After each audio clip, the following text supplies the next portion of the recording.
Então, oi pessoal, tudo bem com vocês? Como vocês estão? Então, na aula de hoje a gente vai dar ali a continuidade ao nosso conteúdo, né? E a gente vai ver agora especificamente sobre o átomo e as suas partículas. Vocês podem acompanhar esse conteúdo lá na página 49 em diante, tá? Então, o átomo. O modelo atômico básico utilizado na química considera que o átomo é dividido em duas regiões distintas, o núcleo e a eletrosfera. O núcleo é a região central do átomo onde estão localizados dois tipos de partículas subatômicas, os prótons e os nêutrons.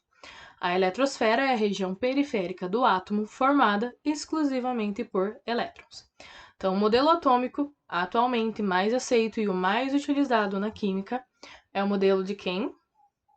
Modelo de Rutherford-Bohr, né?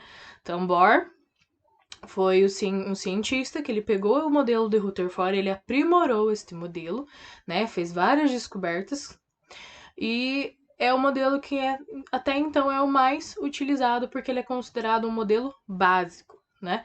Nós temos na química vários outros modelos que já foram criados a partir do modelo de Rutherford-Bohr, foram aprimorados mas o que é mais utilizado, porque ele é mais básico e o que consegue explicar melhor a natureza do átomo, é esse modelo de Rutherford-Bohr, tá? Então, como que é a estrutura desse modelo? Como é a estrutura desse átomo? O átomo, ele é separado em duas regiões, né? Uma região central, que é o núcleo. Dentro desse núcleo, que é onde está a maioria, né? A grande parte da massa do átomo está dentro desse núcleo. Nesse núcleo nós temos dois tipos de partículas subatômicas, que são os prótons e os nêutrons, tá? Os prótons, eles têm carga positiva. Os nêutrons, como o nome diz, ele tem uma carga neutra, né? Ele não tem carga, ele é neutro. E aí a outra região é a eletrosfera. A eletrosfera é onde estão os elétrons. Os elétrons são as partículas de carga negativa. E esses elétrons, eles ficam orbitando o núcleo, né? Ficam girando em volta desse núcleo. Essas três principais partículas constituintes do átomo têm cargas elétricas e massas conforme a descrição no quadro a seguir, que utiliza como padrões e referências valores relativos ao próton. Então, nós temos aqui, ali na apostila de vocês, uma tabelinha ali que ela vai mostrar qual é a massa de cada uma dessas partículas, tá? Então, tem ali a partícula, na primeira coluna ali, os prótons, os nêutrons e os elétrons. Em que região do átomo eles estão, né? Então, o próton está no núcleo, o nêutron está no núcleo e o elétron está na eletrosfera. Então, a massa relativa, né, de cada uma dessas partículas. Então, a massa relativa do próton é 1 e a sua carga é a carga positiva, né? Então, carga relativa é mais 1. O nêutron, a massa relativa dele também é de 1, mas como ele não tem carga, então a sua carga relativa é 0. E o elétron, né, ele tem uma massa relativa ali de mais ou menos de 1 sobre 1840, né? Então, 1 dividido por 1840. E como ele tem uma carga negativa, então a sua carga relativa ali é de menos 1. E ali na última coluninha da tabela é quem foi o descobridor de cada uma dessas informações. Então, a análise das informações contidas no quadro permite afirmar que, em um átomo, os prótons e os elétrons são as partículas que apresentam carga, né? O nêutron ele não tem carga, então ele é neutro. Portanto, podemos dizer que o átomo é um sistema eletricamente neutro, pois o número de prótons é igual ao número de elétrons, tá? Então, para que um átomo ele seja eletricamente neutro, e não confundam isso com um nêutron, tá? Nós precisamos ter a mesma quantidade de prótons e a mesma quantidade de elétrons. Então, se num átomo eu tiver 2 prótons e 2 elétrons, esse átomo ele está eletricamente neutro, né? Porque ele está equilibrado. Se eu tiver, por exemplo, 3 elétrons e eu tiver 2 prótons, ele já não está mais eletricamente neutro. Nós vamos ver que existem exceções em que os átomos eles vão estar, não vão estar neutros, né? Vai haver esse desequilíbrio entre prótons e elétrons, mas aí eles vão receber um outro nome e a gente vai ver isso mais adiante, tá? Os dados do quadro também indicam que a massa do elétron é aproximadamente 1840 vezes menor que a do próton e a do nêutron. Portanto, é considerada desprezível. Sendo assim, a massa de um átomo está concentrada no núcleo, isto é, correspondente à soma da quantidade de prótons e de nêutrons. Então, como eu falei para vocês, a massa do elétron é uma massa tão pequena, tão pequena, tão pequena que ela é desprezível, é como se ele não tivesse massa. E por isso que é considerada a massa que está presente no núcleo, né? Que é a massa dos prótons e a massa dos nêutrons. Por isso que a gente diz que a grande maioria da massa de um átomo está presente no seu núcleo. Nós vamos ver que nós temos o número de massa, né? O número da massa de um átomo é representado pela letra A. Então, o número de massa corresponde à soma do número de prótons e de nêutrons existente no núcleo de um átomo. Então, como eu disse para vocês, né, a massa vai ser aquela que está presente no núcleo, porque como os elétrons eles estão na eletrosfera e a sua massa ela é desprezível por ser tão pequena, a massa desse átomo ela vai estar presente apenas no núcleo. Para a gente descobrir essa massa, a gente vai pegar a massa do próton mais a massa do nêutron, tá? Então, a massa ela vai ser representada ali pela letra A e ela é igual prótons mais nêutrons, tá? Se eu somar a massa do próton mais a massa do nêutron, eu sei a massa total desse átomo. E também nós vamos ter o número atômico. Então, o número de prótons designado como número atômico é representado pela letra Z e identifica os elementos químicos. Então, o número atômico é o número de prótons existente no núcleo de um átomo, tá? Então, o número da massa são prótons mais nêutrons. E número atômico é somente o número de prótons, tá? Mas também vai ser o número de elétrons. Por quê? Porque lembra que eu falei para vocês que um elétron ele tem que ter a mesma quantidade de prótons e a mesma quantidade de elétrons para que eles sejam eletricamente nêutrons. Então, para eu descobrir a quantidade de elétrons, se eu souber a quantidade de prótons, eu sei também a quantidade de elétrons, porque num átomo eletricamente neutro, eles estão na mesma quantidade, tá? Então, número da massa, A igual P mais N. Número da massa é igual a prótons mais nêutrons. Número atômico, então, Z é igual a P, mas também é igual a E. Por quê? Porque em um átomo eletricamente neutro, prótons e elétrons estão na mesma quantidade. Então, se eu sei a quantidade de prótons, consequentemente, eu também sei a quantidade de elétrons, porque os dois têm que estar na mesma quantidade.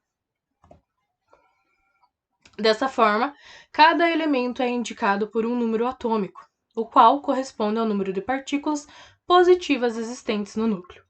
Por exemplo, o elemento químico carbono tem 6 prótons, portanto, tem número atômico igual a 6, ou seja, Z é igual a 6. Assim, todos os átomos com números atômicos iguais a 6 correspondem ao elemento carbono, tá? O número atômico, ele serve também para diferenciar esses elementos, tá? Se vocês tiverem na casa de vocês, por exemplo, uma tabela periódica, vocês vão ver que cada elemento da tabela periódica, ele vai ter ali o seu número atômico. O número atômico vai ser a quantidade de prótons que esse elemento, ele possui, tá? Então, o carbono, eu sei que ele possui 6 prótons. Então, o número atômico dele é 6. Agora eu quero que vocês preencham esse fluxograma, tá? Aí na apostila de vocês e a gente vai corrigir ele na próxima aula, tá? Então tem ali átomo. O átomo é constituído por duas regiões, né? A eletrosfera e quem é a outra região. A eletrosfera ela contém o quê? Com que tipo de carga?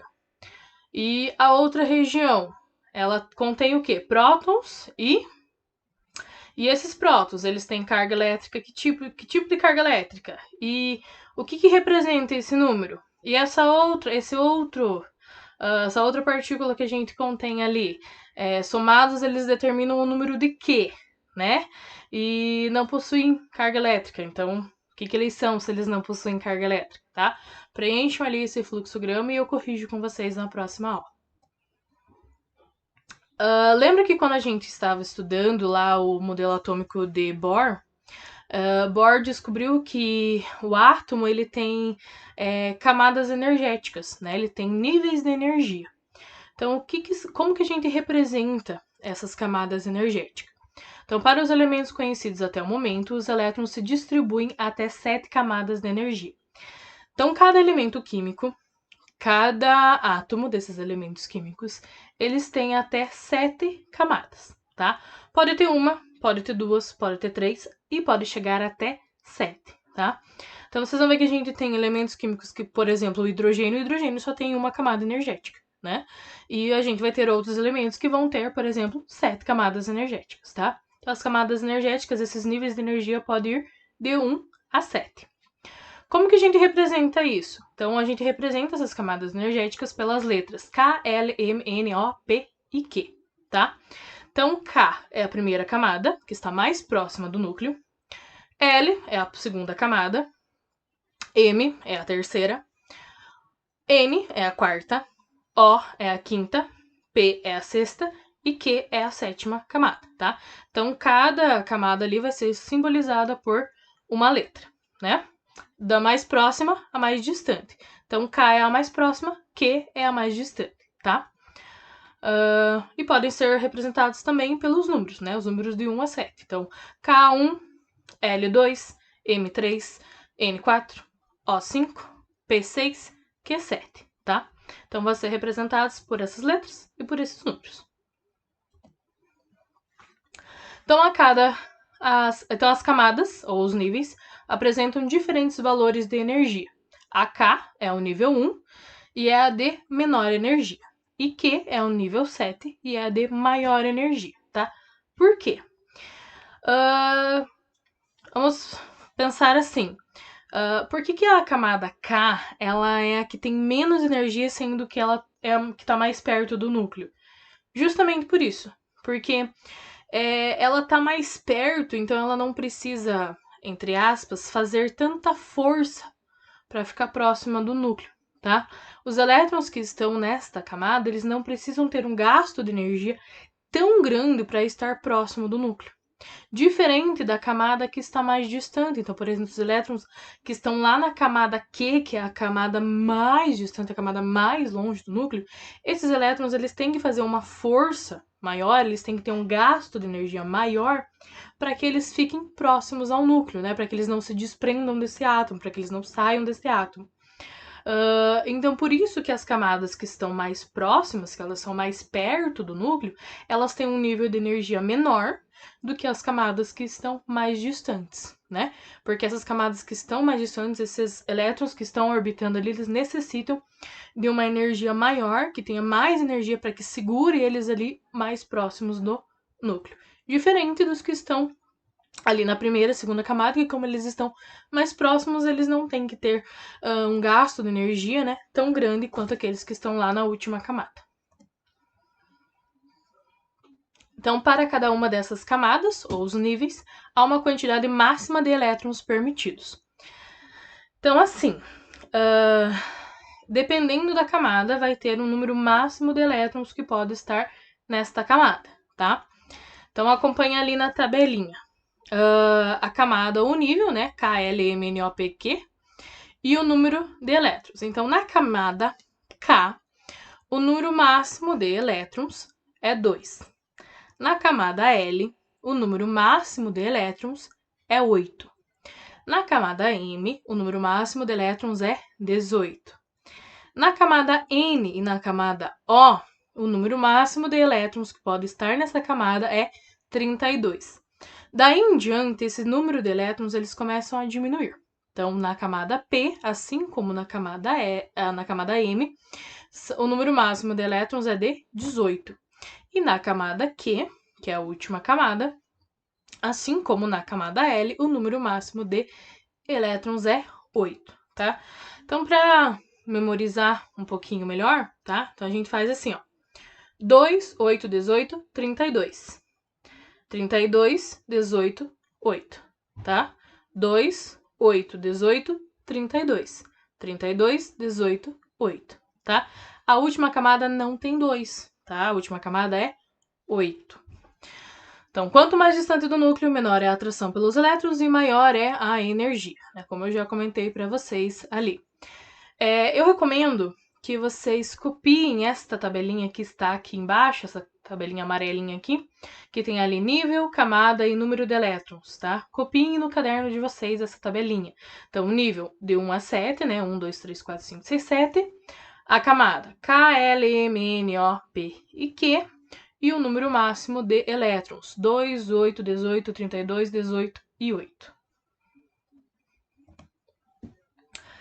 E assim como nós temos ali os números máximos de elétrons que podem estar nesses níveis de energia, nós temos também a distribuição eletrônica. Então, a maneira como esses elétrons estão distribuídos nas camadas é denominada distribuição eletrônica, né? Então, a forma como eles estão ali distribuídos, cada um, a quantidade máxima em cada camada é chamada de distribuição eletrônica. E o seu princípio básico consiste em dispor os elétrons de forma que ocupem primeiramente a camada eletrônica mais próxima do núcleo, que corresponde ao nível menor de energia. Após o preenchimento dessa camada, os elétrons passam a ocupar a camada seguinte e assim sucessivamente.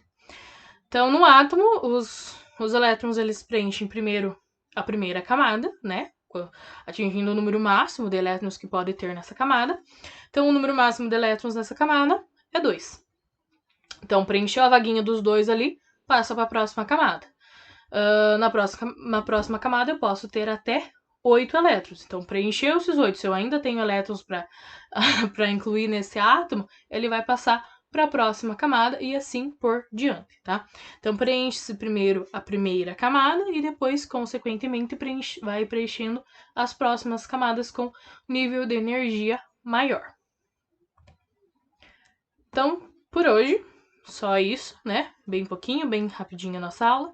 E aí, na próxima aula, a gente continua com essa distribuição eletrônica. A gente vai ver especificamente um pouquinho melhor sobre a distribuição eletrônica. Beleza? Então, até mais!